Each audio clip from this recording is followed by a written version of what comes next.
భర్త అత్తమామల వేధింపులు తాళలేక పోలీస్ స్టేషన్కు వెళ్లి ఫిర్యాదు చేసినా రాజకీయ పార్టీల నేతల దగ్గరికి వెళ్లినా న్యాయం జరగకపోవడంతో 3 నెలల గర్భిణి అయిన శ్రావణి బలవంతపు బలవన్మరణానికి పాల్పడింది. ఈ విషాద ఘటన అనంతపురం జిల్లా కళ్యాణదుర్గం మండలం కేంద్రంలో చోటు చేసుకుంది. శ్రావణి తన పుట్టింట్లో ఫ్యాన్కి చీరతో ఉరివేసుకుని చనిపోయే కొద్ది క్షణాల ముందు తన బాధను ఫోన్లో వాయిస్ రికార్డ్ చేసి ఇక సెలవు అంటూ ఉరివేసుకుంది. ఫోన్లో శ్రావణి మాటలు వింటున్న అందరికీ కంట కన్నీరు వస్తున్నాయి. ప్రభుత్వం, స్వచ్ఛంద సంస్థలు మహిళలపై జరుగుతున్న అఘాయిత్యాల పట్ల ఎన్ని విధాలుగా జాగ్రత్తలు తీసుకుంటున్నా ఎక్కడో ఒకచోట భర్త అత్తమామల వేధింపులు నిత్యకృత్యమవుతున్నాయని ఈ సంఘటనను బట్టి తేటతెల్లమవుతోంది. బాధిత కుటుంబ సభ్యుల వివరాల మేరకు 3 ఏళ్ల కిందట శ్రావణికి ఇదే గ్రామానికి చెందిన శ్రీనివాసులతో వివాహం జరిగింది.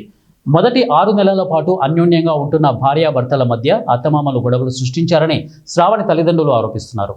ఇదే విషయమై పలు దఫాలుగా కుల పెద్దలతో పంచాయతీలు పెట్టి ఇద్దరికి సర్ది చెప్పి పంపించారు.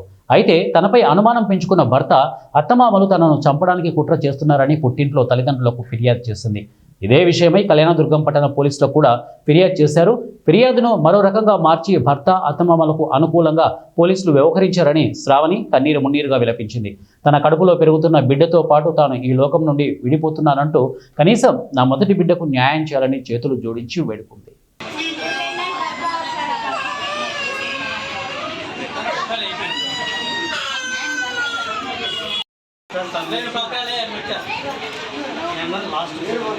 బియ్యానికి 12 కిలోల బంగారు 10 లక్షలు ఖర్చు పెట్టి పెండింగ్ చేసేసాము. నా పెండ్ అయినాక 4 నెలలు 5 నెలలకి టార్చర్ పెట్టి 10 దినాలకి 20 దినాలకి ఇంటికి ఉన్నట్లు మా ఇల్లు వాళ్ళు వచ్చి పంచాయతీ చేసి పంపిస్తే ఊరితో ఉండేది ఆధారపు కట్టిన రాపు కేసుగా మాట్లాడి ఇంటికి పంపించింది. అట్లా 20 పంచాయతీ పోలీస్ స్టేషన్ 4 కంప్లీట్ ఇచ్చినప్పుడు పోలీస్ 14 కంప్లీట్లు నాకు ఏమి పూజము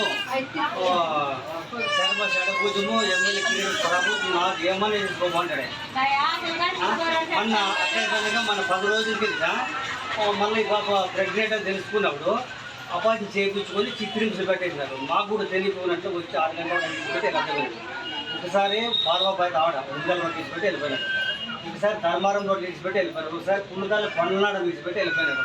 ఎవరు రాత్రి 7 గంటల టైంలో మళ్ళీ సార్ ఇటు వచ్చినప్పుడు 2 రోజులు ఇటు పెట్టుకొని రోజు పెట్టుకునేసరికి 2వ రోజు క్యాప్చర్ పెట్టి మాకు వెళ్ళి అడ్డపోయింది. పోయినప్పుడు అప్పటి నుంచే కొట్టేది ఏం చేయదు సార్ అంత చేసేది. మళ్ళీ ఇతరకు వచ్చి పోలీస్ స్టేషన్ కంప్లైంట్ ఇస్తే వాళ్ళు మేము అబాబు కొడతాంటే నేను అడ్డుపోయినాను. మళ్ళీ ఇది కొట్టి కట్టాను